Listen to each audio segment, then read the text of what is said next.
পরবর্তীতে উনি গার্জিয়ান হিসাবে একজন উপযুক্ত অভিভাবক ছিলেন। ওনার একজন ছেলের মুখ উদাহরণে দিলাম। আর উনি শেষ বয়সে আল্লাহর রাস্তায় কাজ করেছেন, দিনের দাওয়াত দিয়েছেন, মানুষের ঘরে ঘরে সেই দাওয়াত পৌঁছে দিয়েছেন। সেই হিসাবে চতুর্দিক মিলে একজন উত্তম মানুষের জানাজা আমরা এসেছি। করেছে জীবদ্দশায় তার সোনালী অর্জন।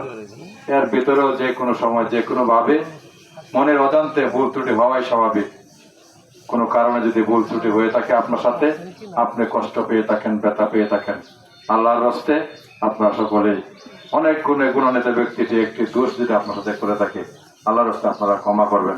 ক্ষমা করলে আপনার কোনো ক্ষতি হবে না। তাই মানুষ হিসাবে, মুসলমান হিসাবে আজকে যে আপনি এখানে ওনার জন্য আমি ক্ষমা চাচ্ছি, 1 ঘন্টা পর, 2 ঘন্টা পর বা একদিন পর যে কেন কিন্তু আমরা ক্ষমা চাবো, আমার জন্য সেটা হতে পারে। তাই মানুষ হিসাবে আমরা যদি ক্ষমা করে দিই সেটাই হবে উত্তম। আমরা ক্ষমা করলে আল্লাহ তাআলা ওনাকে ক্ষমা করে দিয়ে ওনাকে জান্নাতের সর্বোচ্চ মাকাম দান করবেন, এই আশাবাদ ব্যক্ত করছি। সর্বোপরি আমি বাংলাদেশ জাতীয়তাবাদী দলের পক্ষ থেকে ওনার বিদেহী আত্মার মাগফিরাত কামনা করছি, পরিবারের প্রতি সমবেদনা জ্ঞাপন করছি, আল্লাহ তাআলার কাছে ওনার বেহেশত কামনা করছি। পাশাপাশি আমাদের সদ্য নির্বাচিত মাননীয় জাতীয় সংসদ সদস্য লুৎফুল্লাহ আল মাদাদ বাবু ওনার মৃত্যুতে শোক বার্তা পাঠিয়েছেন, আপনাদের মাধ্যমে ওনার জন্য দোয়া চেয়েছেন, পরিবারের প্রতি সমবেদনা জ্ঞাপন করেছেন। আল্লাহ তাআলার দরবারে উনি ওনার বেহেশত ফরিয়াদ করেছেন।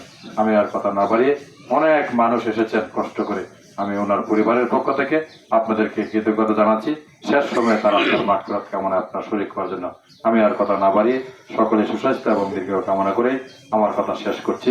আসসালামু আলাইকুম ওয়া রাহমাতুল্লাহি ওয়া বারাকাতুহু। ধন্যবাদ।